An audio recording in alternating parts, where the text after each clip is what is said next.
അസ്സലാമു അലൈക്കും വറഹ്മത്തുള്ളാഹി. ബിസ്മില്ലാ അൽഹംദുലില്ലാ വസ്സലാത്തു വസ്സലാമു അലാ റസൂലില്ലാ. 29ാമത്തെ പ്രോഫ്കോണിനൊരു പ്രത്യേകതയുണ്ട്. നമ്മൾ കേരളത്തിന് പുറത്താണ് ഈ പ്രാവശ്യം.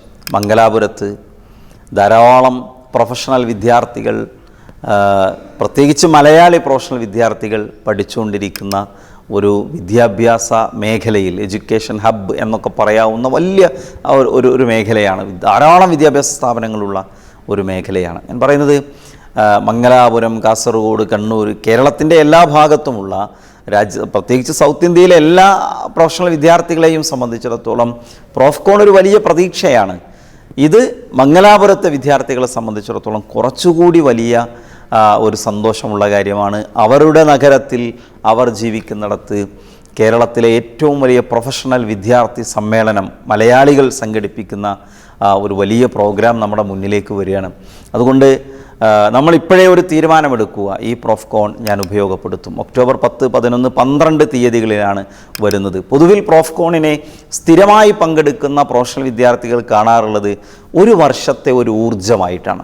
ഒരു വർഷത്തെ ഒരു ഊർജ്ജം, പലതരത്തിലുള്ള തിന്മയിലേക്ക് നയിക്കുന്ന സാഹചര്യങ്ങളിൽ ജീവിക്കുമ്പോൾ നന്മയിൽ അടിയുറച്ചു നിർത്താൻ ഈമാനികമായി ഒരു 3 ദിവസം നമ്മൾ മാറിയിരിക്കുമ്പോൾ നമുക്ക് കിട്ടുന്ന ഒരു ഊർജ്ജമുണ്ട്. ആ ഊർജ്ജം ഒരു വർഷക്കാലം ഏറെക്കുറെ നമുക്ക് കൊണ്ടുപോകാൻ സാധിക്കും. അതിങ്ങനെ പതുക്കെ ചോർന്നു വീണ്ടും നമ്മളൊരു പ്രോഫ്കോണിലേക്ക് പ്രവേശിക്കും. ആ പ്രോഫ്കോൺ വീണ്ടും നമുക്ക് ആ ഊർജ്ജം നൽകുന്നു. പിന്നീട് പഠനമൊക്കെ കഴിഞ്ഞ് തൻ്റെ ജീവിതം, കരിയറും മറ്റു ലൈഫുമെല്ലാം മുന്നോട്ട്, കുടുംബജീവിതമൊക്കെ മുന്നോട്ട് കൊണ്ടുപോകുമ്പോൾ പ്രോഫ്കോൺ അടിത്തറ പാകിയ മാർഗനിർദ്ദേശങ്ങൾ ജീവിതത്തിൽ എന്തുമാത്രം വലിയ ആശ്വാസമാണ് ആളുകൾക്ക് പകർന്നിട്ടുള്ളത് എന്നുള്ളത് ഇതിനു മുമ്പ് പങ്കെടുത്തിരുന്ന, ഇപ്പോൾ പ്രൊഫഷണൽ ജീവിതം നയിക്കുന്ന ആളുകളോട് ചോദിച്ചാൽ മനസ്സിലാക്കാൻ സാധിക്കും.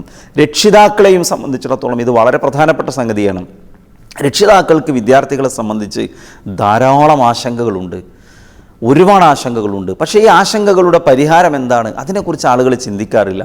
കല്യാണത്തിന് ഒരുമിച്ച് കൂടുമ്പോഴും, ബസ് സ്റ്റാൻഡിൽ കണ്ടുമുട്ടിയാലും, രക്ഷിതാക്കളുടെ യോഗത്തിൽ കണ്ടുമുട്ടിയാലും രക്ഷിതാക്കൾക്ക് പരസ്പരം പറയാനുള്ളത് കുട്ടികളുടെ ധാർമ്മിക പ്രശ്നങ്ങൾ, ലഹരിയുമായി ബന്ധപ്പെട്ട കാര്യങ്ങൾ, അഫയറുമായി ബന്ധപ്പെട്ട കാര്യങ്ങൾ, അങ്ങനെ പല പല പ്രശ്നങ്ങളാണ്. അവരുടെ മതരംഗത്ത് നിന്ന് പതുക്കെ അകന്നു പോകുന്ന അനാവശ്യമായ ആശയക്കുഴപ്പങ്ങൾ കുട്ടികളുടെ മനസ്സിൽ കയറി വരുന്നതിനെ സംബന്ധിച്ചൊക്കെയാണ് രക്ഷിതാക്കൾ സംസാരിച്ചുകൊണ്ടിരിക്കുന്നത്.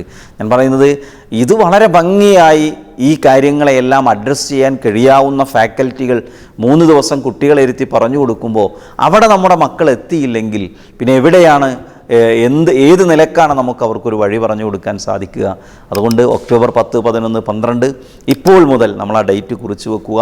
അന്ന് മറ്റൊരു കാര്യവും വരാതിരിക്കാൻ രക്ഷിതാക്കളും വിദ്യാർത്ഥികളും ശ്രദ്ധിക്കുക. അന്ന് നമ്മൾ മംഗലാപുരത്തായിരിക്കും, പ്രോഫ്കോണിലായിരിക്കും ഇൻഷാ അല്ലാഹ്. അസ്സലാമു അലൈക്കും വറഹ്മത്തുള്ളാഹി. നന്മയുടെ പാതയിൽ ഒന്നായി നാം വിദ്യയുടെ വീതിയിൽ മുന്നേറാം.